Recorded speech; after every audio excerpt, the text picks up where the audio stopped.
तो स्टूडेंट कल हमने किया था कि जो हमारा एट्रीब्यूशन है, एक्नॉलेजमेंट है, और जो टाइम ऑफ डिस्पैच या time of receiving of electronic document, उसमें कौन कौन से आर्टिकल्स हैं आईटी एक्ट 2000 में। ठीक है, today we will do the penalties, compensation and adjudication. ठीक है, अब इसका क्या मतलब है इस एक्ट का? इसका सिंपल सा मीनिंग ये है कि अगर कोई इलेक्ट्रॉनिक डॉक्यूमेंट है, कोई भी हमारे कंप्यूटर सिस्टम में है या हमारे इंटरनेट में अवेलेबल है, अगर उसके साथ कोई भी अनऑथराइज्ड वे में उसको एक्सेस करता है, उसका गलत इस्तेमाल करता है और किसी भी यूज़र से बिना उसकी कंसेंट लिए हुए उसको यूज़ करता है, जिसका भी वो डॉक्यूमेंट है, या जिस भी कंपनी,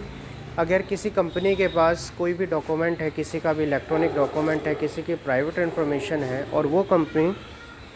किसी तरह से लूज़ कर देती है या वो उस कंपनी वो उसके डेटा को कॉम्प्रोमाइज़ कर देती है, तो in that case what happens, कहीं ना कहीं जो भी पर्सन है वो उसको, जो भी विक्टिम हुआ है या जिसको भी प्रॉब्लम हुई है या तो जिस पर्सन ने उसको वो प्रॉब्लम दी है या जो कंपनी ने उसके डेटा को कॉम्प्रोमाइज़ किया है, तो इन डैट केस वो कंपनी या वो पर्टिकुलर पर्सन जिसने अनऑथराइज्ड वे में किसी का डेटा एक्सेस किया है, वो उसको कंपनसेशन देगा। ठीक है, कंपनसेशन देगा क्योंकि वो पर्टिकुलर पर्सन है वो इफ़ेक्ट हुआ है, उसकी इन्फॉर्मेशन इफ़ेक्ट हुई है। ठीक है, अब बात ये आती है कि वो कौन कौन से पॉइंट्स हैं जो कंसिडर में होंगे, यानी कब कब ये माना जाएगा कि किसी की जो इन्फॉर्मेशन है लूज़ हुई है, कॉम्प्रोमाइज़ हुए, इफ़ेक्ट हुई है नेगेटिव वे में। देखिए, पहला हमारा ये है कि पहला पॉइंट देखिए कि कोई भी आदमी, अगर कोई भी पर्सन है without the permission of the user, यानी या जिसका भी वो कंप्यूटर है उसकी परमिशन के बिना वो उसके कंप्यूटर को एक्सेस करता है, उसके अंदर जो डॉक्यूमेंट है उसको एक्सेस करता है, किसी नेटवर्क को एक्सेस करता है, उसमें से सेकंड पॉइंट है कि उसमें से कुछ डाउनलोड करता है, कॉपी करता है without the permission of the owner of the computer. Third है कि भाई कि वो कंप्यूटर कोई वायरस इंसर्ट करता है उस कंप्यूटर में ताकि उसके कंप्यूटर को डेटा को लॉस हो सके या कुछ ना कुछ प्रॉब्लम आ सके। फोर्थ पॉइंट है कि उसके जो डेटाबेस है या उसमें जो प्रोग्राम है, उसमें जो सॉफ्टवेयर है, उसको एक्सेस करके उसको नेगेटिवली यूज़ करता है। पांचवा पॉइंट ये कहता है कि ये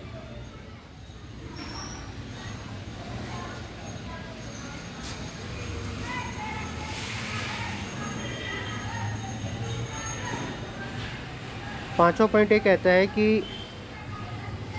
उसके जो कंप्यूटर सिस्टम को, नेटवर्क को डिस्टर्ब करता है। ठीक है,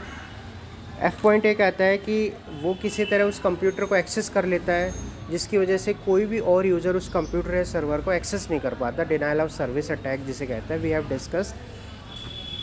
अर्लियर। जी पॉइंट ये कहता है कि ये कंप्यूटर है या सर्वर है नेटवर्क के साथ नेगेटिवली उसको ऐसे यूज़ करता है जो बेसिकली लीगल नहीं है, इलीगल वे में उसको यूज़ करता है। ठीक है, आई पॉइंट ये कहता है कि कोई ऐसी इन्फॉर्मेशन जो हमारे कंप्यूटर में, सर्वर में, नेटवर्क में स्टोर है उसको स्टील कर लेता है, उसको चुरा लेता है, उसको गलत वे में यूज़ करता है, गलत पर्पज़ में यूज़ करता है। ठीक है, जे पॉइंट भी ये कहता है कि जो भी पर्सन है वो अनऑथराइज वे में इंफॉर्मेशन को स्टील करता है नेटवर्क से, सर्वर से, किसी भी ऑर्गेनाइजेशन के। ठीक है, तो उस केस में क्या होता है कि जो भी पर्सन इफ़ेक्ट हुआ है, जिसकी भी इंफॉर्मेशन लूज़ हुई है, जिसको भी बहुत ज़्यादा नुकसान हुआ है फाइनेंशियली या कुछ भी, वो कंपनसेशन उसे देना ही पड़ेगा। वो पर्सन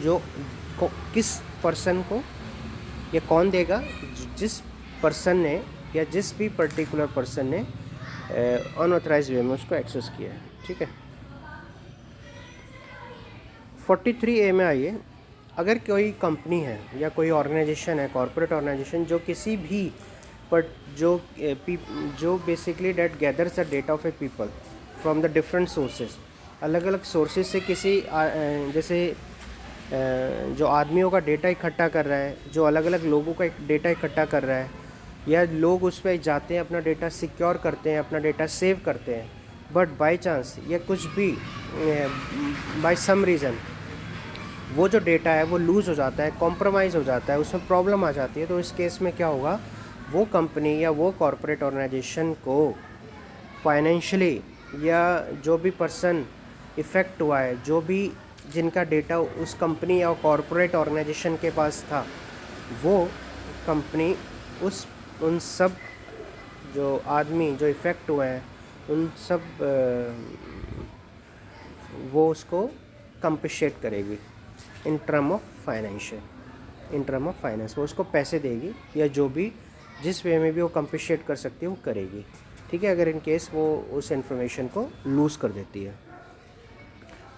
तो इस आर्टिकल में और चीज़ ये है कि कंप्यूटर डेटा क्या हो सकता है, जो भी लूज़ हुआ है,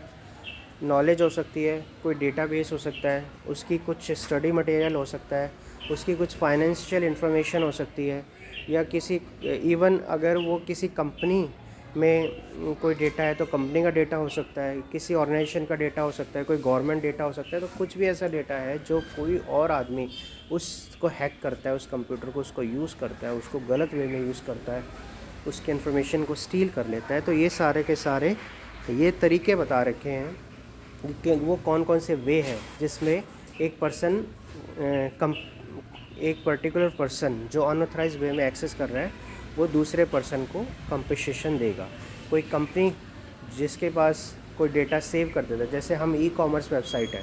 ई कॉमर्स वेबसाइट में क्या होता है, हम अपना डेटा सेव करते हैं,